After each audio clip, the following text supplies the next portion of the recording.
Hello, my book besties. It's Dano, and today I am doing my June wrap up. I haven't done one of these in a very long time, and I really want to get back into the habit of doing a proper wrap up at the end of each month, just so I can talk about all the books that I enjoyed and the ones that I recommend, because as much as I'm sometimes reading them in vlogs, they don't always come out within that month, or I don't fully comprehend everything that's going through my brain. Sometimes I just need to let the dust settle after I finish reading a book to really think about my thoughts about it and whether or not I'd recommend it to people and things like that. So we're going to go through my stats first and see how much I consumed in the month of June. So I had a pretty good reading month, mainly helped by the fact that I was very eager to do a few vlogs. So that really motivated me to read as much as I did. So I consumed 18 books in the month of June. Yeah. That's a lot. So the breakdown of this was I read 8 immersively, 1 digitally, and 9 as an audiobook. So when I look at my pages though versus my hours listened, my immersive books, I always put them down as the pages read, not the audio time. Just as an FYI. So breaking that down further, I read 3,805 pages and also 80.92 hours of audio listening. So that is a lot. I consumed a lot. To break that down into sort of age brackets, I read or consumed 7 young adult age bracket books, 11 new adult, and no adult. Then breaking down my star ratings, I had a pretty even, like a full spread. I had 1 5-star, 4 4.5 stars, 7 4 stars, 4 3.5 stars, 1 3-star, and 1 2.5 stars. So there was a range. So all in all, my average rating was 3.92. Okay, so breaking down these books in the order that I read them. First up, I read The Raven Minder by Lindsay Cummings. This is the first book of hers that I've read. I have been meaning to pick up her books in such a long time and just haven't gotten around to it. And I picked this one up because I had it on my TBR thinking that it was a standalone. Lo and behold, it's actually not.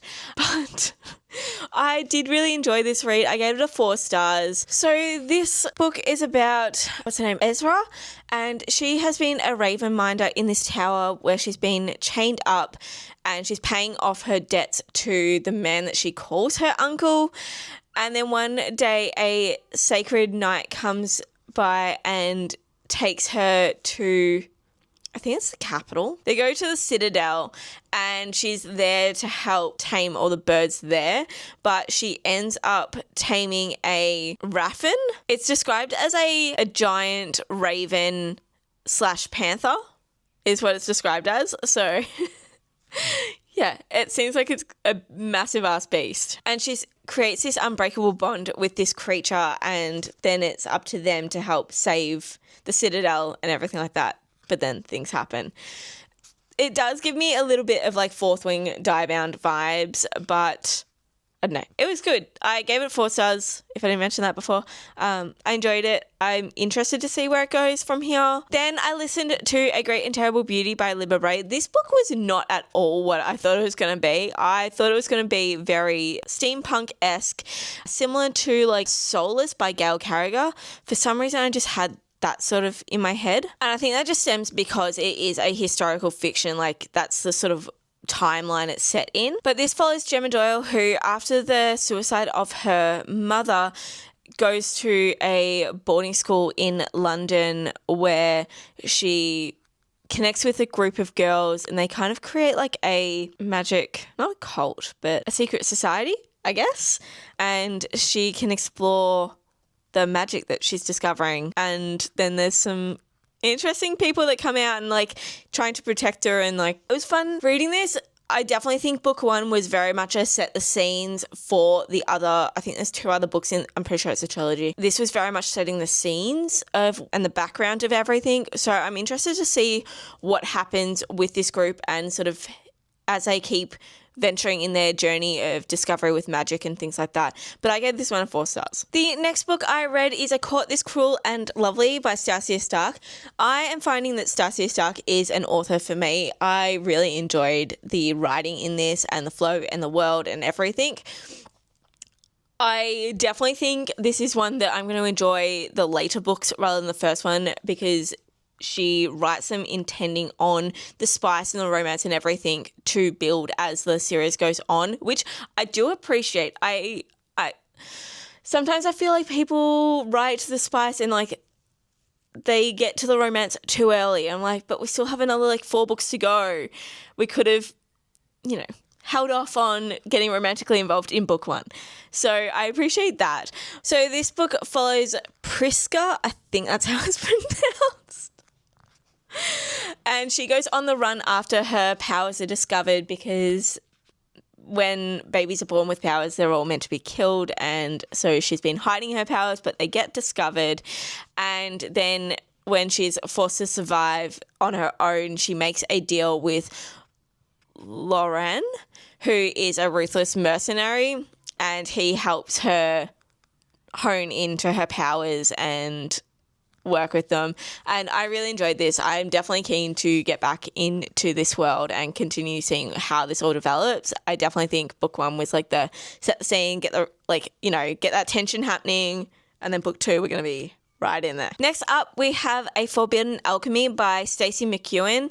This is a time jumping book, so we get to see the past and the future, and it's following Nina and Patrick, who they met when they were 12, when they had to go into a lottery to test their powers, and the people running this lottery, it's not really a lottery, it's like to test who they are, but anyway, they are actually rigging it so that the powerful people in the city are the ones that get selected for the academy, and all of the outside people don't get selected. And they managed to steal some of the tonic that is making the people within the selected ones in the city get their powers, and they take it.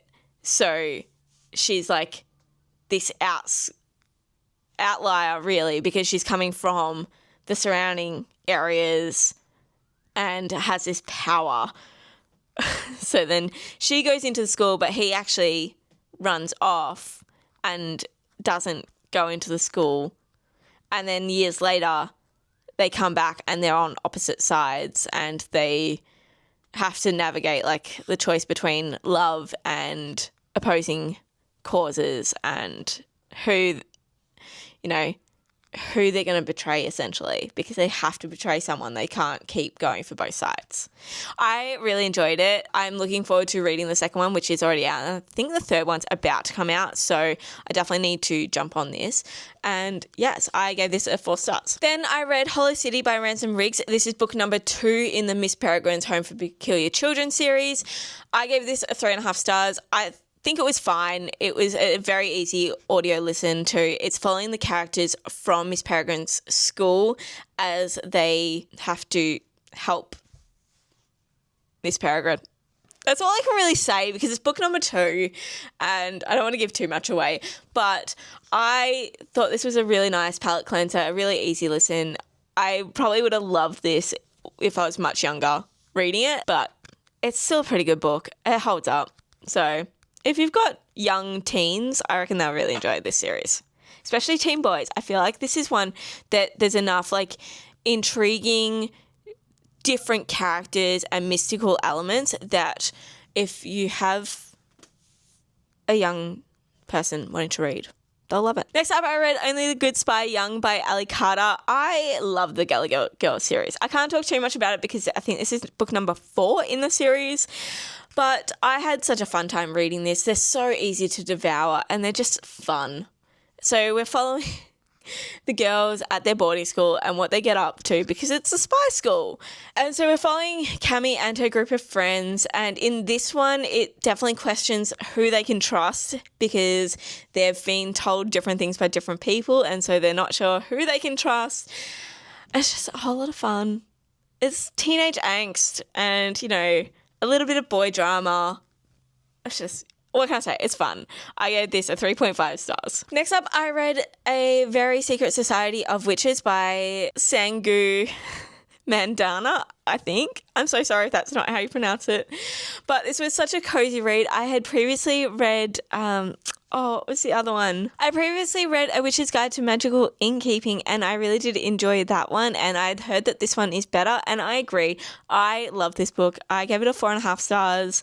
I had such a fun time reading it. So it follows Micah, and she is a witch, but she's been brought up to keep that hidden from everyone, and that witches shouldn't gather around except for every couple of months the coven gets together just to discuss things, and that's the most amount of time that witches can spend together. That's what she's been taught. That's what she's been, you know, drilled into her.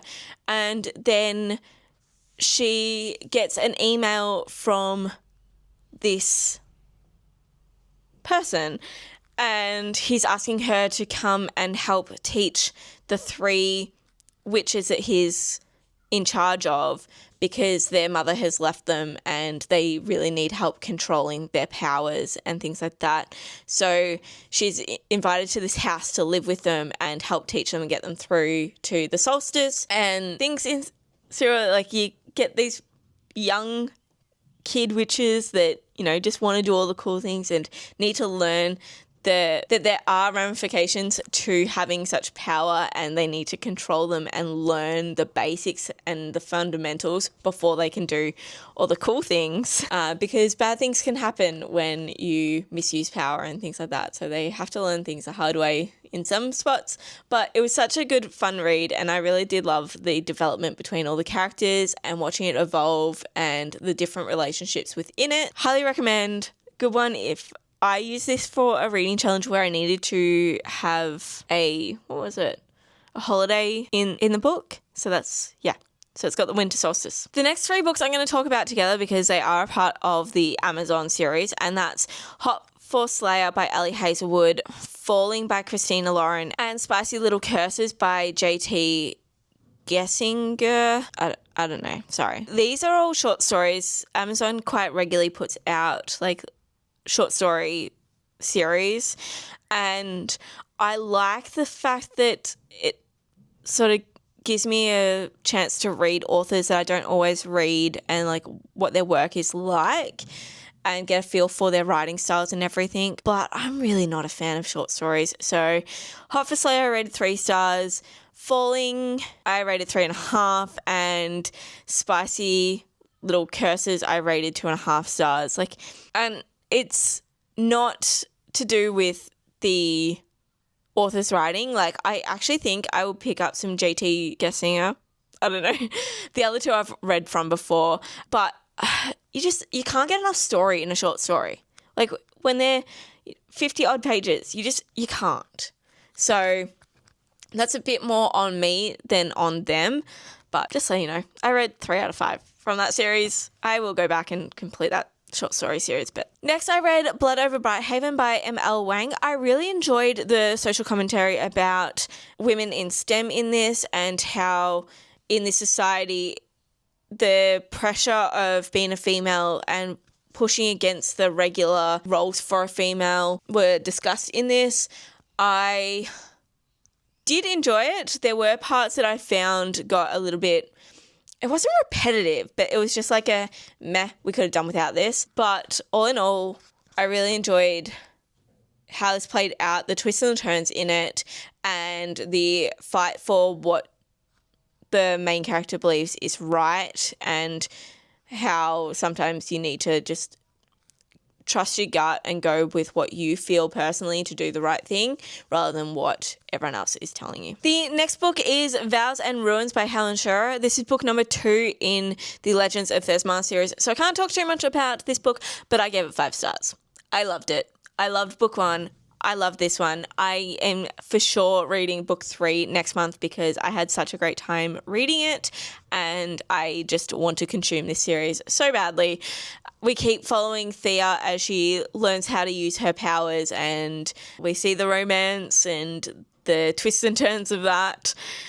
It's also nice to see a bit more of the other characters as well throughout this book. And the ending of this book,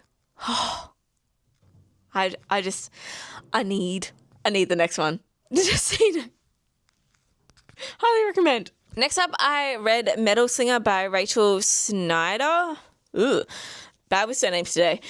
And I really enjoyed this. I gave it 4.5 stars. I had heard so many good things about this book, and I don't know if that's what caused it to not be a 5-star, but I still really enjoyed it. It follows Bryn, who has lived her life on this island in boats. I can't quite work out what their living condition was because it starts off with them on the boat as they are going to Kenta to get their supplies for the year.